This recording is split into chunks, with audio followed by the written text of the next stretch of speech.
Hi, my name is Crab, and I'm an aspiring level designer. Last summer, I made an impulse purchase that completely changed my life at the time, which has probably happened to you too when you were bored browsing Steam. And that purchase was Hitman. I then spent the following months playing this masterpiece of a stealth game, having the time of my life and admiring the level design, thinking to myself, wow, this is absolute perfection. I could never make something this great. And then I discovered one of my very first levels that I designed, which coincidentally is a stealth level. And so, I got the idea to try and prove myself wrong, which is what I've done over the course of the past 4 months, and I am here today to show you the result of my stealth level rework. First, I'm going to show you the video that plays before the start of the level, which explains the premise, the mission, and some of the mechanics, to get you invested in this world. Afterwards, I'm going to show you a playthrough of the level where I go in depth about the design of the level. Right, let's get into it. So, you want to be an agent. Well, we first need to make an evaluation of your skills to see what you can add to our business. Your destination today is the Hotel Furtif, which is tucked away in the Falot Valley in the Rhône Alpes and renowned for its special cheeses and cheese dishes. A cheese expert gathering is taking place in the hotel over the weekend, which means that the guest list is short and security is high, providing the perfect opportunity for you to prove yourself. Your objective is to retrieve the secret recipe for the hotel's world-famous fromage Fayot, which is kept in a safe in the hotel director's office. You then need to escape by either taking the bus from the bus station or by the helicopter from which we will be monitoring you. The guards and employees know exactly who is and isn't allowed on the premises, and while the guards will not shy away from using any method to remove unwanted guests from the estate, the employees will call the guards for help, but probably refrain from chasing you, as they are busy preparing the hotel for a grand reopening in a few days. Intel tells us that cameras have been installed in and outside the hotel as well, which will alert the guards in close proximity if they were to spot you. To help you out, our technicians have equipped you with the most recent prototype of our Pocket EMP, which should disable all cameras within a roughly 10-meter radius for about 5 seconds. But it can only carry a maximum of 3 charges at the same time, so you will need to recharge the EMP after a few uses. You should find the required batteries to refill it in the hotel. I wish you good luck on your mission.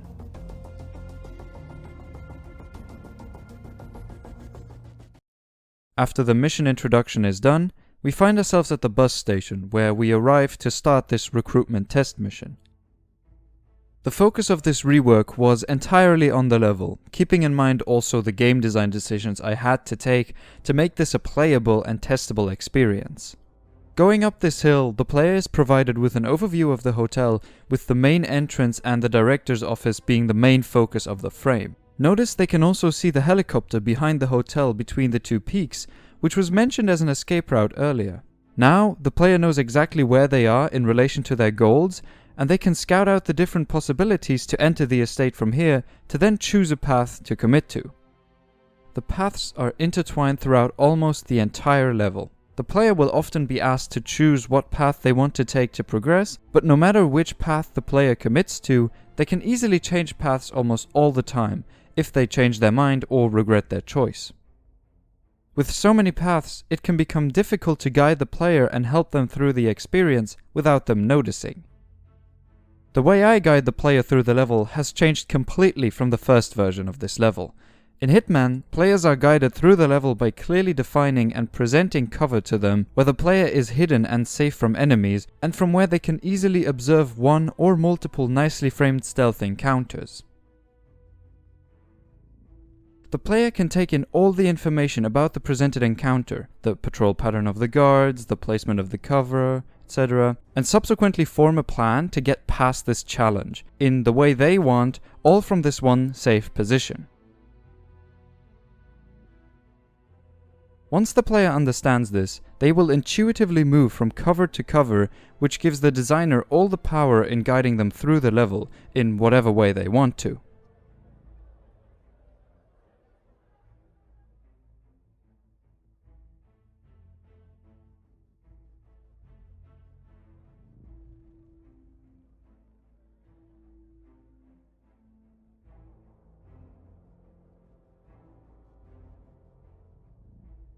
Here, the player is introduced to the EMP mechanic. The cover lures them in and presents them with a tutorial for said EMP mechanic. The batteries are here to lure the player towards the cover, give the player up to 6 tries, and also incentivize them to use the EMP because the batteries are associated with the usage of the EMP. Neither the distractions nor the EMP are required to complete the level. They are required to pass through some points, as we'll see later, but I've made sure that the point of the pickups is merely to facilitate the movement around the map.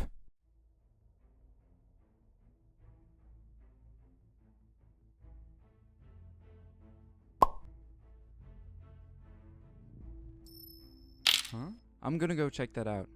After getting past this challenge, the player is introduced to another new mechanic, the keycards. The player is shown a locked door, and with no other way to progress, they will have to look for a key to open the lock. The key is of course in the locker room, ironically, which the player is drawn to, with the 2 wide open doors seemingly being the only way to progress. This is a safe space for the player to learn this new mechanic and calmly learn the principle: when you see a locked door, look around the area for a keycard. Players that choose the other path in the loading bay will be taught the same principle as well, with the freezer doors and with a little added difficulty. Here, a new opponent is being presented to the player, the employee. It's framed with similar intent as the EMP tutorial, with a safe space to hide while being able to observe everything that's happening in the kitchen. Stop right there! The kitchen is the point where the tutorials are done. After this point, there are no more introductions to any new mechanics. This allowed me to design the rest of the hotel a lot more openly and let players move around freely. I wanted to be done with tutorials when players reached the kitchen, because a loading bay and kitchen area of a high security hotel/restaurant can be very linear in design without having to constantly close doors or block paths. If I would have to do that in other parts of the hotel, it would lead to an experience that feels a lot less free. Here we have another locked door presented to us, which incentivizes the player to look around and explore the area and adjacent rooms for keycards. However, this is not the only way that I've used the lock and key pattern in this level. Right next to this, you can see an employee that does not have a patrol pattern. In this case, the employee is the lock, and a distraction pickup to make them turn away from you would be the key. This presents more of a challenge than the keycards, because not only is it more difficult to identify than the locked door keycard situation, but you also have to throw the distraction correctly and pass through the unlocked lock within a short time window. However, it is a faster way to progress, especially if you have already picked up distractions and refrained from using them so far. So the reward can be worth the effort. That is up to you to decide. Choosing the location of a pickup has always had one of 2 different ideas behind it. Some pickups are placed with the intent to present the player with a possible solution to the problem that they're currently observing. So they had to be placed within the same frame that the player observes the problem from, otherwise the player would not make the immediate connection between the 2. The other pickups were placed as an incentive or reward for exploring the area outside of the main path that they're currently on. While looking for the key, players can find multiple alternative routes here in the reception. Maybe they want to give up looking for the key, or they don't want to beat the challenge that will reward them with the key, so they can just look for another path forward. Thematically, it makes sense for the reception to be the hub, but I also wanted the player to feel that. I wanted the player to feel safe and have them walk freely around the main lobby, exploring the different options that they have to progress. In this playthrough, the player first decided to ditch the idea of looking for the keycard and explore upstairs, but saw that they needed the keycard to progress there as well, so they followed through on the original plan of getting the keycard. Here, the player mistimed their attempt at getting the keycard, so the guards spotted them and the chase has ensued. I'm gonna go check that out. Guards, over here! Players can hide from guards in closets, baskets and cooling boxes, and they cannot be caught in there. Now the player has to wait until the guard has stopped looking for them and resumes their usual patrol pattern. I want to take this time to talk about my inspiration for this level. Most of it is inspired by the Hôtel de Crillon, a prestigious hotel in Paris located right next to the Place de la Concorde and the Champs-Élysées. An idea that was carried over from the first iteration of the level was that I wanted to build a hotel in the style of neoclassical architecture, and the Hotel de Crillon lent itself as the perfect muse. To make sure the size, colors, and especially the lighting were good for a video game, I used the Paris level Showstopper from Hitman as a reference.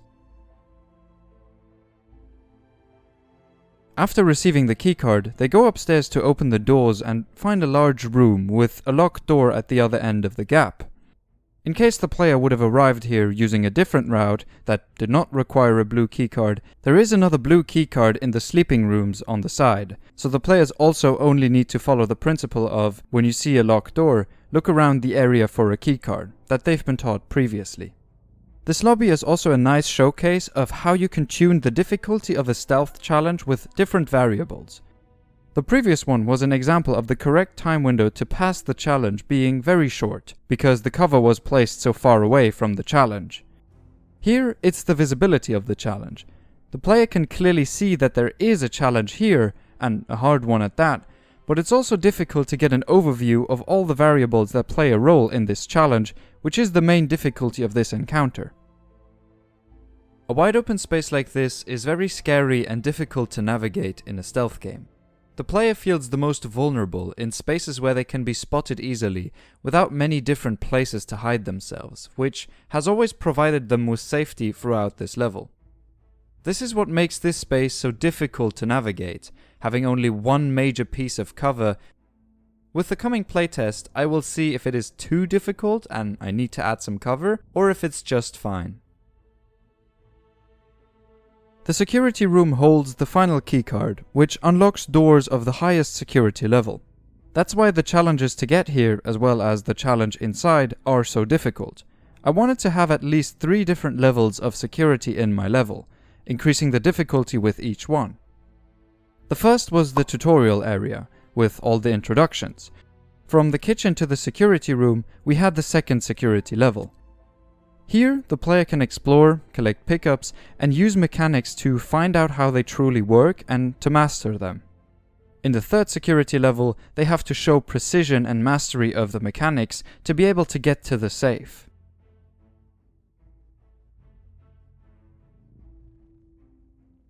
The player enters the office with a perfect view on their target, and under a lot of stress, knowing the guard is going to come back to the entrance, meaning that they have to enter the room quickly. Now, it's just a question of waiting for the right moment, picking up the recipe, and escaping the office. There is another level 3 keycard in this room to provide the player with another escape alternative in case they enter via the balcony, which is the only other way the office can be entered. Now it's time to escape the hotel and get to one of the 2 extraction points. I wanted to have this part of the mission be easier and shorter, as players are likely stressed and already feel accomplished having gotten to the safe and stealing the recipe. In this playthrough, the player is taking the easy route downstairs, to leave the hotel via the back entrance and exfiltrate the area using the helicopter.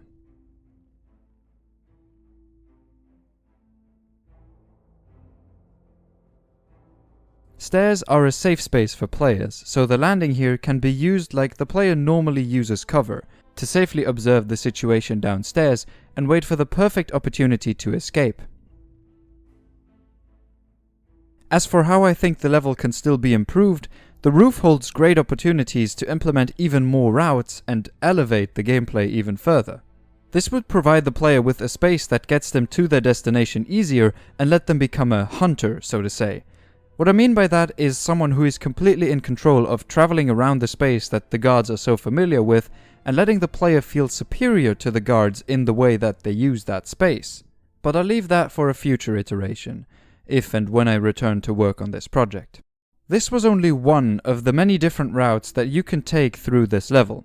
As mentioned, it is possible to beat this level without using the EMP or the distractions. But there is also a path to beat the level without using a single keycard. If you want to find that for yourself, I'll be releasing the level on my itch.io page in the near future, so if you're interested, keep an eye out for that. If you're a fan of seeing the level design process, you can click on the Stealth Rework playlist and watch exactly how I designed this level step by step. If you are more of a fan of essays, you can watch one of my other videos. If you're a fan of me or want to become one, subscribe. And if not, then you'll probably only hear of me again when in 3 years your friend shows you an amazing video of this crazy new YouTuber that they just found that you have to watch now too. Alright everyone, see ya and take care.